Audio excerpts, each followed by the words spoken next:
30 ارب روپے سے 30,000 خاندانوں کو 10 لاکھ روپے کا کاروبار بنا کے دیا جا سکتا تھا۔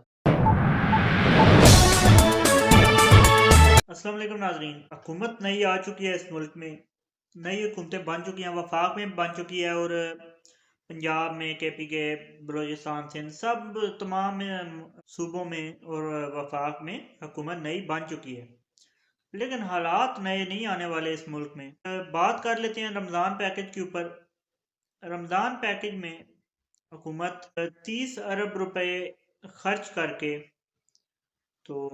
راشن بانٹ رہی ہے عوام کے اندر۔ اچھی بات ہے، پہلے آٹا بھی بانٹا گیا تھا جس پر کافی زیادہ تنقید ہوئی تھی، اور عوام جو ہے وہ دھکے کھا کھا کے اس آٹا لینے کی جنگ میں جو ہے وہ شہید ہوئی تھی۔ اب یہی کہہ سکتے ہیں عوام کی قسمت، اب تو وہ کہہ رہے ہیں کہ دہلیز پہ دیا جائے گا، گھر کی دہلیز پہ راشن دیا جائے گا۔ راشن میں کیا ہے، پہلے یہ بات کر لیتے ہیں۔ راشن میں 10 کلو کا آٹے کا تھیلا ہے، 2 کلو کا گھی ہے، اور 2 کلو شاید چینی ہے، اور کچھ اس طرح سے چھوٹی موٹی چیزیں ہیں۔ اب آپ سب لوگ جانتے ہیں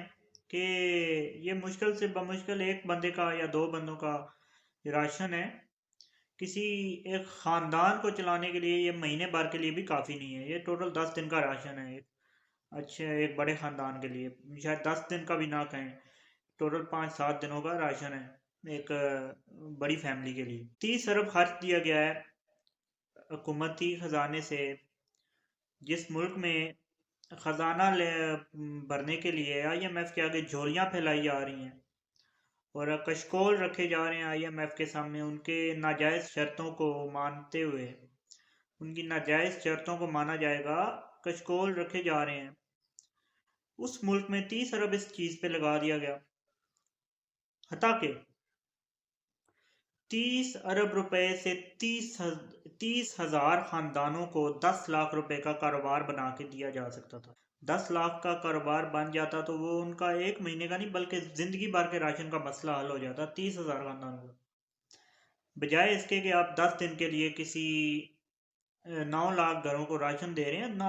10-15 دن، 10 دن، 5 دن، 7 دن فیملی کے حساب سے راشن یہ چلنا ہے، اور پھر انہیں وہی مشکلات کا سامنا، وہی مہنگا راشن خریدنا پڑنا ہے پاکستان کے اندر سے۔ تو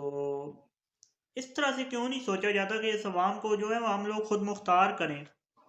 خود مختاری کی جانب کیوں نہیں بڑھایا جاتا عوام کو؟ اس کے علاوہ اگر 10 ارب لگاتے، کوئی انڈسٹری کھڑی کرتے 10 ارب سے، تو 3 بڑی انڈسٹریز کھڑی کر سکتے تھے جہاں پہ ہزاروں ملازمین کام کرتے، تنخواہ ہوتی ان کی، زندگی بھر کا راشن کا مسئلہ جو تھا وہ حل ہو جاتا، اور پاکستان وہ اگر دن بدن ترقی کرتی وہ انڈسٹریز، جو ویسے اس ملک میں کرتی تو نہیں ہے، اسٹیل مل آپ کے سامنے ہے، یہ آپ کے سامنے ہے،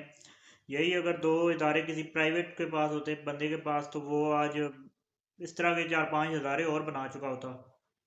لیکن یہ حکومت کے پاس تھے، اے اور اسٹیل مل دونوں کا بیڑا غرق کر دیا گیا ہے، بیڑا غرق ہو چکا ہے اب تک۔ تو لیکن پھر بھی اگر سنسیئرلی کچھ سوچے تو 3 انڈسٹریز اس طرح کی لگا کے، اور ہزاروں کا لوگوں کا روزگار بنا کے، اور ملک کو ترقی کی جانب بھی لے جایا جا سکتا تھا، لیکن اس طرح سے کیوں نہیں سوچ رہے یہ لوگ؟